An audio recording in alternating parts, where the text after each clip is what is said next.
Our speaker today is an award-winning professional broadcast journalist and radio personality.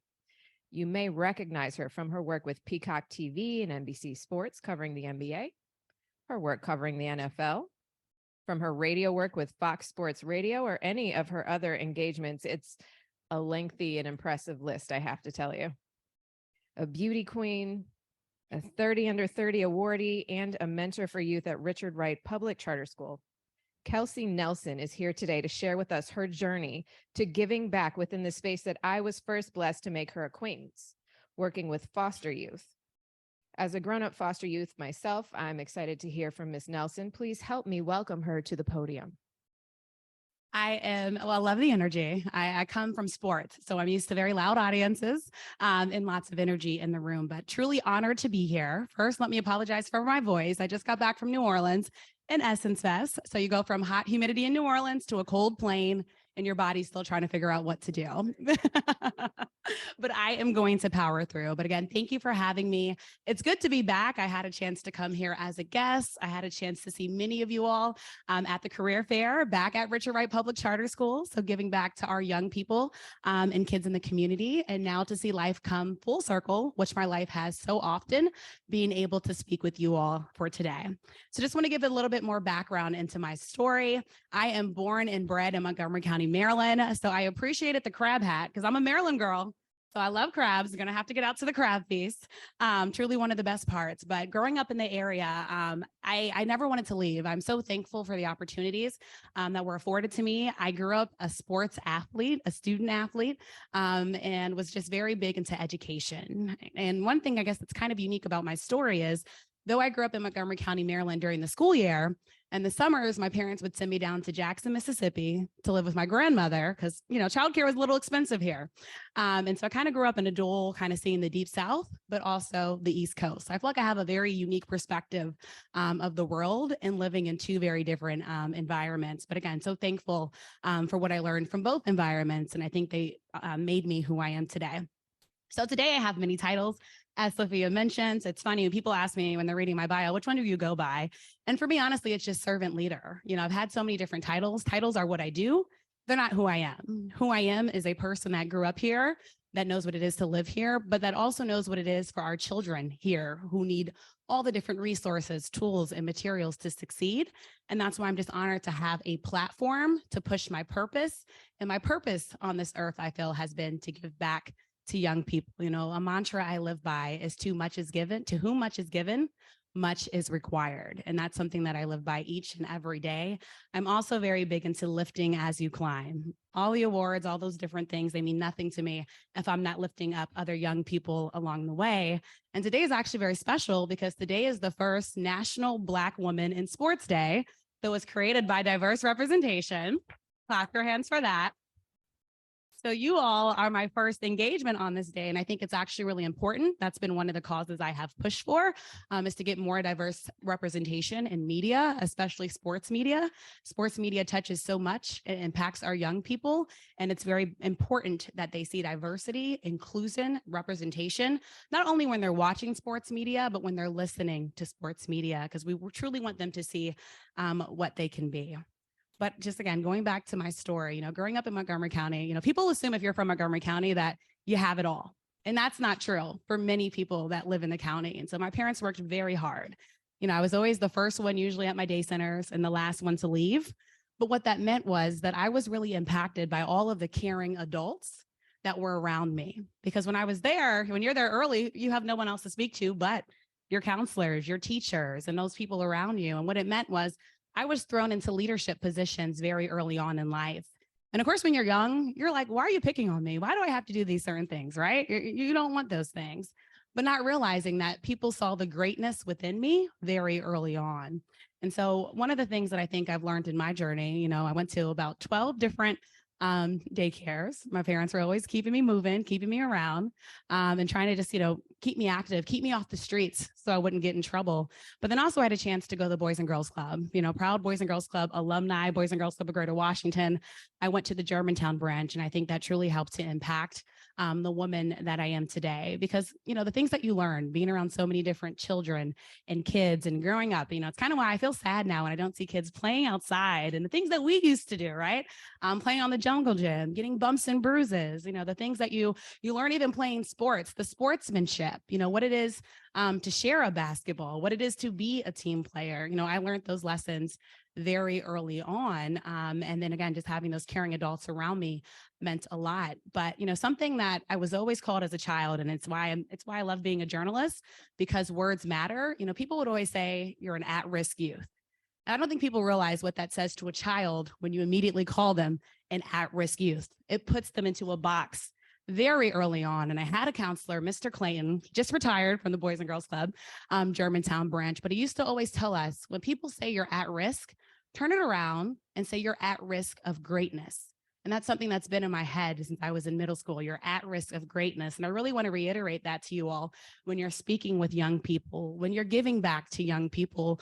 Words matter. They're listening to you, and make sure that you know and that they know the greatness that they're capable of. So for me today, somebody who was once labeled, at risk and told I couldn't do many of the things that I wanted to do, especially growing up here in the shadow, of the nation's capital, I really hope to be living and breathing proof that, when you invest in a young person, when you invest in their community, good things and positive things can happen, but that investment cannot stop. You can't just do a community service act one time and feel good about it. It has to be continual. You have to steadily be giving back, grow with that young person, invest with that young person. I'm still pretty close to all of my teachers, growing up, or Facebook friends or social media friends, and they will still tell me certain things. They still give back to me. They still help me to improve and to be a better person, because I'm learning, I'm growing, and I'll turn 31 this month, so there's still lots of life, right, that I have left, hopefully to give by my Lord and Savior, Jesus Christ. But I say all that to say, the lessons are, I'm a lifelong learner. That's truly what I am. I'm a lifelong learner. And what sports has given me is a platform to push a purpose. And the purpose of sports is, I remember when I first grew up here, I got my first ticket to a sporting event. I was at Plumgar Recreation Center in Germantown, Maryland. And they tell us, hey, the Washington Wizards gave us, 30 free tickets for you and your families to go to games. So how did we get to do that? Well, we all had to show a copy of our report card, and the people with the best grades got to go. And luckily I was doing well in school. And so I was one of the people that got to go. And it was my first sporting event that I had a chance to attend with my family. And I'll never forget, it was then the MCI Center, and we were in the nosebleed seats, but I didn't care. I was just happy to be there. You watch it on TV, it's one thing. Raise your hand if you've been to a game here in DC, if you've been to a sporting event here in DC. So, okay, you all understand what it's like when you actually get to witness it in person. And I remember after that first Wizards game, I told my parents, and I saw the people walking around the court. I saw the people with the mics in their hands. And I told my parents, one day I'm going to get down there on that court and I'm going to be reporting. And, my parents, they're proud. And yes, you're going to do it. Little did they know it would turn into fruition, but it was kind of the beginning of my journey and my story, because, I always thought this microphone, so much power is held from this. And, I never forget the power that I have when I'm speaking into a mic, all the people that I can touch when my voice is being broadcast. I think about all of that. I wake up with that, on my mind. And so that free ticket, that became more free tickets that we were being able to get. I got to go to Washington Mystics games and kind of all the teams in this area, collegiate games. One of the reasons I became a proud Terp, got to go to University of Maryland games and Georgetown Hoya games when Georgetown was much better. But they're going to be better this year. We got a new coach in Georgetown, so no worries. So George, keep hope alive. That's the mission. But, looking back on all of that in my story, I go to Maryland. I get my degree in broadcast journalism. Yes, proud Terps in the room. I did get my degree in broadcast journalism. But one of the best things I did at the University of Maryland was not only get my degree in broadcast journalism, I also studied public policy. I also volunteered with the America Reads, America Counts program. I became a teaching apprentice. And what that enabled me was the opportunity to actually go back and be inside Prince George's County Public Schools, to be inside Baltimore City Public Schools with children that look very much like me, but were just from different communities. And what I saw working in the school system, being with students, were that a lot of our young people were just being pushed through the system and not being invested in. When you really get to sit next to a child and they're not even able to read instructions on a paper to do the math problem, there's a larger problem. And so I think for me, it hurt. It hurt to just see how they weren't being, and I won't say cared for. I think we know our teachers do the best job that they can, with what they have, but they need help. It doesn't take just one teacher in a class of 30 students for a child to really matriculate through school. And so one of the things I had a chance to do at the University of Maryland was create a community action project that I still have today. It's called Books Breaking Borders, Books to End Educational Bankruptcy. And that title is very purposeful because there is an educational bankruptcy right now happening to many of our children and many of our communities. And an empowered community is a strong community. And so this was meant to empower not just children, but their families, to bring them up along the way. And just the power of reading, the power of knowing how to read, the power of making sure a child's parents can also read to be able to help them. So we started holding family reading nights, and we would do family read-alongs, right? So no one would be ashamed. We do popcorning, we bring in tutors, and it was really important to us. We also started doing spelling bees at these schools. So one, students can not only learn how to spell, but to get to be able to have the confidence to stand up in front of any room, much like this one, and to be able to have confidence when speaking. And it was just beautiful, to see what the children would have. We got a bunch of community partners on to be able to support our philanthropic efforts. And again, this was all led by college students. Got my college friends. Hey, are you doing anything? Nope. Okay, you're coming with me today. You're going to be helping with this. You're going to be helping with that. And it was just really great to have, again, so much support to be able to give back, not just to the school system, but again, to these student families, and actually, again, have a chance to speak with their families. So often, we'll speak to the student, you'll talk to the student after school, but it's another thing to know the students, their brother, their sister, their cousin, who would also be able to come along, with each thing. So again, Books Breaking Borders, Books to End Educational Bankruptcy is one of the first things that I created to really give back to the community. And as a college student, people always say, the Gandhi quote always lives in my head, to be the change that you want to see in the world. And that was one of the first ways that I want to give back to my community here in Washington, D.C. And now it's been so great to see the program expand beyond the DMV area and actually now across the country. I actually just got off a call when I landed to do some work actually in Canada as well to spread this program, because many of the educational failures that we see here does not only lie within the American school system, it's happening to many Black and brown children across the world. And so really hoping to expand that, but just staying on the educational journey, one of the things that I've been able to do is as a freelance sports reporter, and it's really important to me that I stay a freelance sports reporter because it gives me the flexibility to have also time to give back to the community, in which I met Sofia, and which she mentioned, I think a couple of weeks ago. Sofia happened to be a guest. So one of the roles I hold now is Director of Communications for the National Foster Youth Institute. So most people know my sports work. Not as many know about my foster work youth, just because obviously the sports side is flashy. People see you on TV and kind of all the cool things. When you speak to kids, they always want to know who's the last athlete, that you interviewed, or what was the Super Bowl like? But, the joy actually comes from being able to now, about 3 months into the job, and actually getting a chance to work with foster youth from across the country to help amplify foster youth voices. And so we just did an event on Capitol Hill. It's called our Congressional Foster Youth Shadow Day.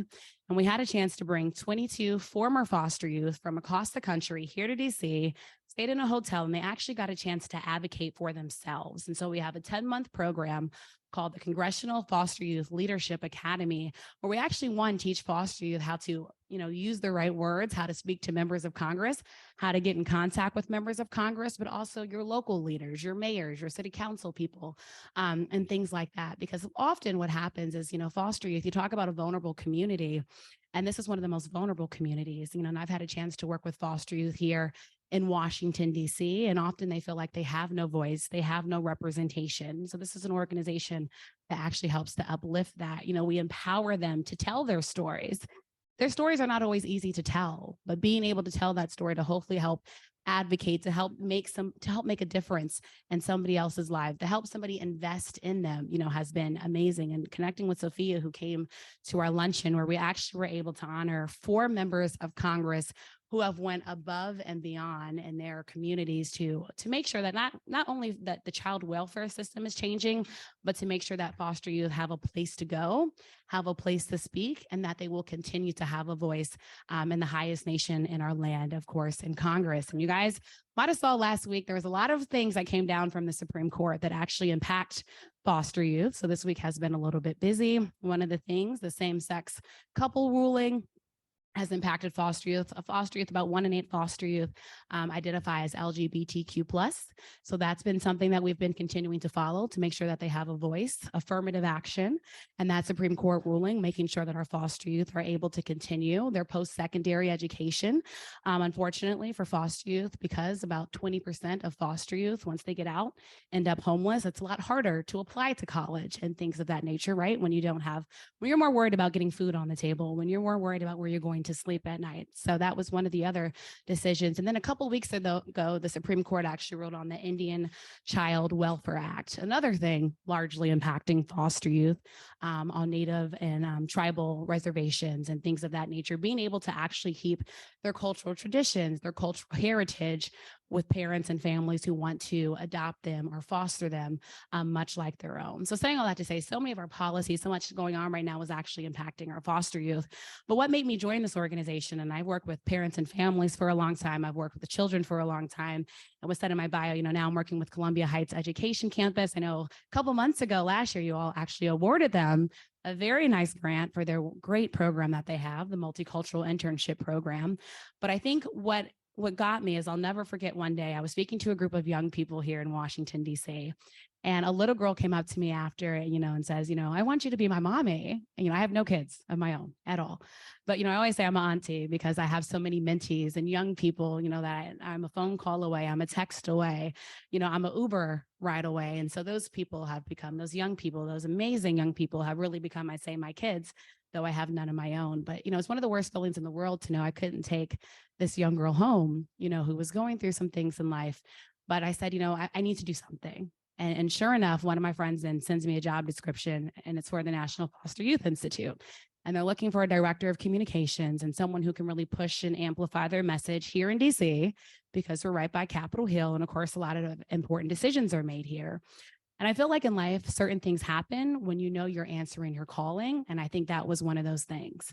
I knew some people in the organization, did the whole interview process. And now I really say I'm at a place where not only I can be myself, but I get to work with young people each and every day, help them to amplify their voice, whether it's through blogs, whether it's through connecting them and their local constituency, with their local member of Congress, whether it's putting on events on Capitol Hill to bring more awareness, to get media attention, to get funders into the room to continue to fund this work, just making sure that their voice is heard, on a national level. And even outside of my job, and this is kind of when the sports work comes in, being able to actually take them to games and see what it's like to experience a game, being able to take them to players' camps and having them actually learn the business side of sports as well, which I actually think has been more important, because if you want to make money in sports, get on the business side, which is what I try to tell the young people. But also the business side of sports helps you to understand the money that you're having come in, your value, your net worth. And it's very important for them to know that. So obviously being able to extend their voice, extend their purpose, and extend their passions. And I think what's also led me to this job is, one of the things I had a chance to do when I was younger is get honored by the Washington Wizards. This was in middle school. It's probably one of the coolest experiences of my life. And if you're a Wizards fan, is when Caron Butler was playing, and the Wizards and Caron Butler show up at my school and introduced me as a 3Ds to Succeed winner. And basically they honored people in the community who have dedication, determination, and discipline. Those are the same 3Ds I live by today: dedication, determination, and discipline. You have to have obviously the determination to know that you're going to succeed. I think sometimes I'm my own biggest and worst critic, because I'm a perfectionist. I want to be the best at what I do, because I know what I'm doing is also going to help open the path and pathways for others to come behind me. So super important. The discipline to know, when you need to stay in. Last night when I got off the plane, staying in, preparing to speak with you all today, the discipline to just kind of know right from wrong. And it's so important, obviously, to enable that for young people, because I know I'm a role model to many out there. The discipline and dedication. And for the dedication part, I guess I'll just go a little bit deeper. It can be hard to be dedicated, especially for our young people who have so many distractions right now happening in life. Social media wasn't as big for me as it is now for our young people, but that discipline and that dedication and determination, when you have all those together, mixed, great things happen. And I think for me, it's been my own story and testament. And now it's making sure that our young people have that as their own story, and testament. And also to know, like, and I also add, the 3 Ds, but also a V, the ability to be vulnerable, to say, I'm not perfect. I make mistakes, but I learn from those mistakes. But I'm also able to share those mistakes with young people that I'm talking to, young people that I'm with. That's why, having the young people on Capitol Hill, it was amazing and incredible, because though I'm not a former foster youth, to actually be able to hear the stories as someone who writes for a living, as someone who talks for a living, I need to be able to matriculate their words into a meaningful story, because I'm a storyteller, right? I need you all to be able to pick up a story, to pick up a blog, and to fill away, to make sure that their passion is inside the written materials. And so I think that's why for me, as a journalist, that's why I have the power of the pen, the power of the mic. That's why I was so excited, Lisa, to be here with you for your first meeting as president. And by the way, congratulations, because when I first met Lisa, it seemed like an instant connection. We had the sports background, and I think me and Lisa also just connecting, as Black women from the area, from the community, finding a path and finding a way, which was not always easy. Everybody asks me all the time, I travel a lot, but what keeps you in DC? And it truly is the people. It's people like you all in this room that have kept me here, that have told me, I can be here, I have a home, and that I have growth opportunities here, which is why I always said I'll be here in DC, but also because I know the long journey that our young people will have to go through. There's still a lot happening in DC. If you're watching the news, you see a lot still happening, impacting our young people. It's why for me right now, it's making sure that their physical health is not only good, but their mental health is also good. And that's another reason why I joined the National Foster Youth Institute, because so much needs to be invested into mental health and well-being of young people if they truly are going to be all that they can be and all that we know that they can be. And I think just also making sure that they have a person that they can go to. We always talk about the power of mentorship, and access to mentorship is one of the important key areas that we have at the National Foster Youth Institute. A couple months ago, we celebrated National Mentoring Month, but I don't think people realize there's different levels to mentorship. I think you start as a mentor. I think then the next step, the evolution of a mentor, is to becoming an advocate for our young people. And I'll tell you the difference. Mentor is someone that you have, someone that you can talk to, someone that's there for you. An advocate is going to be someone that speaks for you in rooms that you're not in, that's continually pushing and fighting for you. And so for me, it's so much more than being a mentor now. It's being an advocate for our young people to make sure that they have a pipeline, that they have a place where they can get a job, where they can feel like they can go to college and be accepted, or the workforce, whatever they want to do. So for me, it's being an advocate now for our, not just DC youth, but in our surrounding counties and suburbs throughout the area. Even in Beckley, West Virginia, where I actually just had a chance to go to the airport and land and do some work in Bluefield, Virginia and West Virginia. And I say that to say, that's why I am proud of my story and my journey, because it's given me the ability to travel to places, foreign, that I probably would never get to go if it weren't for, my work in sports. But what I do when I'm not, doing the reporting is I make sure to be out in the community. And I want to make sure I emphasize that. I talk to people all the time, they say, I'm giving back to young people, I'm volunteering, but what are you doing when you're not sitting there with the young person? And I think it goes a step further. It's one thing to volunteer and give back, but it's another thing to actually be invested in the community. And I say this to say, what I see a lot happen in DC is people will come out, they'll volunteer, but then these same people, and I ride the train, I take the bus, again, I know DC well, so I get around how I need to get around, I need to get my license. So I make it work. But these are the same people who won't sit next to these young people, on a train, so if you're in the school volunteering, keep that same energy when you're traveling, keep that same energy when you're walking on the sidewalks, when you're living with when you're amongst these young people, because they understand what it's like to not be seen, to not be heard. And so I say that to say, you guys do such amazing work. I was first introduced to the Rotary Club on the other side as a recipient, and getting people to obviously talk with me, volunteer with me. But I think going a step further for me, it's just making sure that, again, you're going the full length and the full distance of being alongside these young people. And so I think if I can just leave a couple lessons, because Lisa, you're doing really good on time, and I hope I'm not over. I hope I'm not over my time. But I think the biggest thing is to, one, be in the community, but be with that young person. At least get to know one young person from the DC area this year. This would be something I would challenge you all. Get to know them, get to know who their parents are, where they live. If you have a chance, actually go to where they live. take them out to lunch. I love taking my mentees. We go to like these fine dining establishments, and I think it's the coolest thing in the world to get to be around different people than their immediate impact, and then they're immediately impacted by. I think number two, listen to your wording that you're using with young people. I told you how I personally feel, with at risk, but, think about what you call this young person, know their names, know their native languages. I think that's one of the beautiful things about being here in the Washington, D.C. community is that we are so diverse.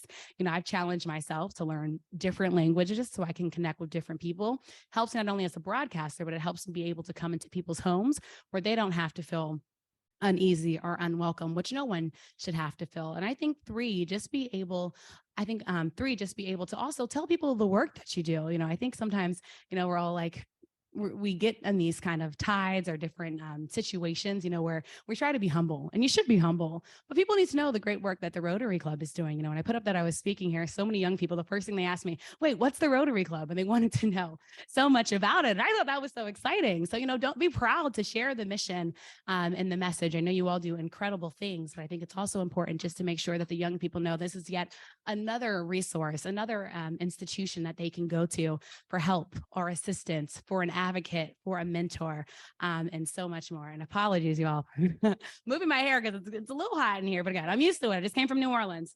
So this is actually pretty much how I felt in New Orleans the entire time that I was down there. But I just want to thank you all, so much. If you want to connect with me to help with mentorship or with the National Foster Youth Institute, because we are looking for so many more people to continue the work. We have an office here in DC. We also have an office in Los Angeles, but we really are looking for people to help, again, invest in these young people. Our hashtag is to uplift foster youth voices. We're looking to help amplify these foster youth voices. And again, I would love to connect with you all. Lisa, thank you for sharing your story. She's one of our special gala speakers, and our young people loved her. Miss Two Ferris, her boxing story, but also the work that she's, of course, doing here with the Rotary Club. So again, thank you all so much for having me. Apologies once again for my voice. And Lisa, congratulations just on a job well done. Actually, Kelsey, I want you to stay up here because we have some time, and people have questions. So stay right here. First, I want to say you're just amazing. And I believe today is the first annual National Black Women's Sports Yes, Day. you knew it. Yes. I don't know if that was a coincidence, but great. And lastly, I'm a fellow Terp, so super proud. Love it. So my question is, I'm kind of married into a family of professional athletes, so I've become now a sports fanatic, particularly basketball. We're seeing the dynamics of trends of the creative economies in sports kind of getting front stage in so many different sectors. Where do women's sports and kind of advocacy on playing a role of really changing the narrative and seeing some level of impact and investment, particularly with the most recent season of college basketball women? So I think there's some momentum there. So I'm just curious to what your perspective is on that. Yeah, thank you for the question, and Fear the Turtle. Always love meeting good company in Terps. But I think your question is exactly right. So actually, if you're watching basketball right now, we have the FIBA games going on, and our Team USA, unfortunately, our women just lost. But one of the narratives that happened was Angel Reese, who I'm sure many of you all know and had a chance to witness during the national championship game. She's actually from the area, a Baltimore girl. She was a Terp for a while. I wish we could have kept her. Brenda Freeze, we gotta keep them. But nonetheless, obviously went to LSU, and the story that came from her. And so I think what we're seeing right now is there's new excitement in women's sports. If you watch the WNBA draft, it was the most watched draft thus far. The championship game had the most, I think it was 9.7 million, if I'm remembering right, had more than the men's game. And I think what's happening now, though, is getting that attention over to the professional ranks. So what's happening in college sports right now is NIL, if you guys know, name, image, and likeness. And actually, our female athletes are starting to really benefit off of name, image, and likeness. Angel Reese being one of them, the Bayou Barbie, or for Team USA right now, she's going by the USA Barbie. But I think what happens is the excitement from college, we're still trying to figure out ways to get it over to the professional level. Because what I always ask is, here in DC, when's the last time you've been to a Wizards game? And everybody will raise their hand. And I'm like, when's the last time you've been to a Mystics game? And the hands get lower. And I say, why? And they say, I don't know. I say, well, what do you mean you don't know? Yeah, it's Metro Ride, right? You take the shuttle. It's easy to get to. It's one of the great things about DC. And then they say, and then I ask, well, what would make you go to a game? And they say, I just want to know more. I say, well, you're on social media. They're everywhere. The Mystics are everywhere. If you ride the train, they've had advertisements in the metro. They are on social media. If you're on social media, but I think the biggest thing that we can do is, one, if you have children, I can't say this enough. Like, I'm so thankful that growing up, I watched women play, and I grew up here. So I watched Elena Beard and Coco Miller, for the Washington Mystics. I played sports. And so one, I think it's making sure that our young people are involved. Our young girls are involved early. I had a chance to go to Hill's Gym in Montgomery County, Maryland, until they kicked me out because I got too tall. Gymnastics is nice if it's not nice to you if you get tall.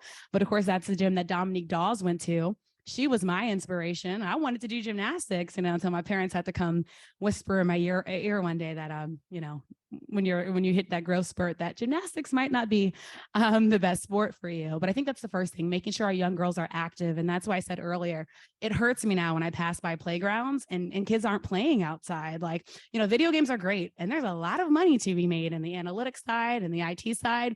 But the competition side, I think, is where we need our young girls.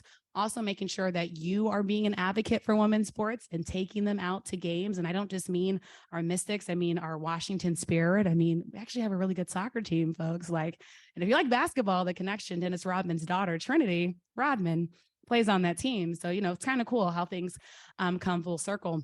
Boxing, I watch great women's boxing here, in the area. So I think making sure that you're being an advocate yourself and taking them to those games. And I think also, again, just making sure that you're watching, you're learning from even our professional athletes. They all have a platform. Following them on social media is huge. They also do a lot of work in the community. So I know you all like volunteering, volunteer for their camps, volunteer for their initiatives. Natasha Cloud on the Washington Mystics, she's doing a lot right now for racial justice. So she does walks, she does so many things. Can you go out? Can your family come out? I think that's one of just the biggest ways that we can be supporting women's sports. And then also be there for women's sports, not just when it's trendy. Like, a lot of people know Angel Reese because of what happened, but, know her story, know how she was a baller in high school, know that her brother plays for Maryland. I think knowing those storylines are just also so important. But I think it starts at home personally. And I think that's how we'll grow the game together. But I love that question.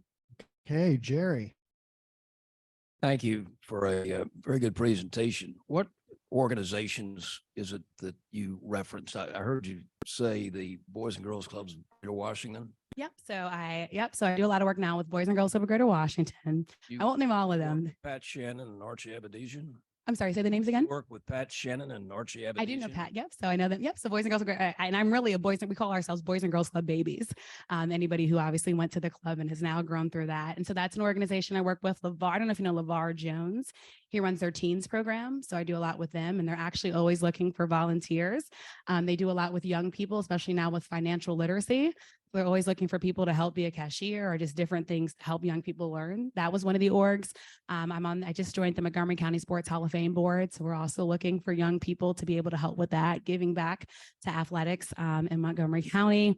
I have my own organization called Books Breaking Borders, Books in Educational Bankruptcy. So I've been working a lot with Howard University students who have been so amazing. So shout out to HU and a lot of our HBCUs in the area, Coppin State, and they come and help volunteer and actually are able to go into classrooms. Which organizations can we get involved with here in this Rotary Club? I love that. Honestly, ask whatever you want, like whatever your passions are. If you have a sports passion, I can put you with the sports organizations. If you're more on the literacy side, I'll put you on the literacy side of the organizations.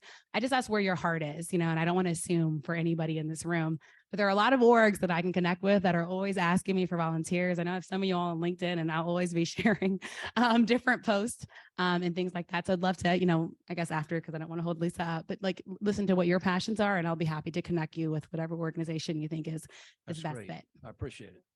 Thank you very much for being here. Leveraging what you're doing as far as the sports and the literacy and all that. How do we get more women and what internationally is called the girl child involved in business and helping them with their own small business? This is something through our Remember Planet TV, we've really focused on females internationally, and that's where the new businesses are really coming from. So how do we leverage that along with green businesses to have a nice package so that they can chart their own path in the future and not just be dependent on corporations or other people that may or may not give them the opportunity. Yeah. And thank you for being here again. Thank you for having me. I love that question. I'm glad you said that. So one of the things I've learned when I go speak to young people is they all want to be their own boss. right? And so I think that goes into the entrepreneur side. I fell into entrepreneurship. I'm so glad that you mentioned the business side. I had to learn that kind of the hard way, especially through taxes. And actually now one of the things I'm actually about to pursue is my MBA. And so I think it's making sure that one, they understand what business is. I think a lot of young people actually do have their own businesses, not realizing it, right? Because we see influencers and that rise, but it's one, just knowing how vast businesses are, I think is important. And then I think too, just making sure that they see people that look like them in business. So to your point, I'd make sure they have speakers come out. I've had lash technicians come with me to career days, and hairstylists, and people that maybe don't come instantly to mind as business owners, but they're business owners and they're helping the community. And I think when the young people see like, oh, the person that braids my hair is a business owner, they get excited about that. So I think just making sure they see how vast it is. I think the greenness is also important. I live basically in Rock Creek Park, so that's another thing, making sure young people just, again, get outside, experience that, they have fun. Then they're like, oh, I can get a job in this, and make money in this. So I think it all comes down to exposure, honestly. But great question. And young people want to be their own boss. So that's a good selling point. If you are an entrepreneur, they will love you. Last question to Max Salas. Thank you. Hi, thank you for your presentation. I'd like to get your opinion on a couple of things, especially the Wizards stuff. And so it is, I'm a season ticket holder for 25 years. Wow. And That's I've been through a lot of buildups, and they keep building them up. Yeah. My question to you is, can you tell me how in the world we would pay Bradley Beal a non-guaranteed contract for $250 million Yeah. for 5 years and with a no trade contract? Yeah. Talk to me about that. That is a great question. So this is what I'll be, as soon as I go back from New Orleans, the first thing I get is everyone, Kelsey, NBA free agency and the Wizards. I'll tell you, the reason why the Wizards have new leadership and the person that actually did Bradley Beal's contract is no longer here in Washington, because as you basically said, it was a bad contract. The Wizards essentially either had to keep Bradley Beal and not do any moves because he can't pay anybody else, or they had to ship him. And I think people don't realize that he actually got to pick where he wanted to go because of his contract. So on the business side of things, props to his agent. It was very smart. He got paid, agent got paid, and obviously he got to control his future. But for the Wizard side, told you I'm 30 and all I've seen is a rebuild. And I know a lot of former Bullets players who tell me about the glory days, and I'm like, that's great. But you got a whole new millennial generation, Gen Z or X, where we're like, we don't know what the Wizards, greatness is. I know. We got Kyle Kuzma back. We got Jordan Poole. So hopefully that's going to be, but I will say if you're a Wizards fan, just be prepared for the rebuild. It's going to happen. It's probably going to take a couple of years, but I think also, even though we love DC, for players, DC is not seen as an exciting destination city. And so I think we just kind of have to rebrand and change that, which means we need to bring a superstar to DC. Unfortunately, superstars, they're not looking at DC to come. But I think, but Jordan Poole being here, I think adds some excitement. I think he's going to bring great. Kyle Kuzma getting paid, I think, has also been great. Who they're marketing right now a lot is Denny Avdia. So I think we're kind of becoming more of a city for international players to come, but also the Wizards have to draft better. What happened last year with Johnny Davis, I think was a big question mark. The new draft, we'll see how that, pans out. But I think that's why we've got all new leadership from literally top to bottom in the Wizards organization, and props to the season ticket holders. I talked to Commander season ticket holders, and Commanders actually have had more people getting season tickets because of July 20th and the new ownership that's supposed to help, supposed to come. And then same for the Wizards. So keep being a great season ticket holder, and hopefully the Wizards bring us happiness. Thank you, Lisa. Hey, you guys got to really give it up for Kelsey. She is awesome. Thank you so much, Kelsey, for coming here to speak. And you are already in our tribe, and we are in the same tribe. So we're definitely going to keep in contact with you. It is a tradition here at our club that for each speaker, we plant a tree in your honor. And so I am told, I hear tell, that there is a GPS coordinates on your tree that will be planted, and you will be notified when we do it, so you can actually come out. So this is the certificate for that.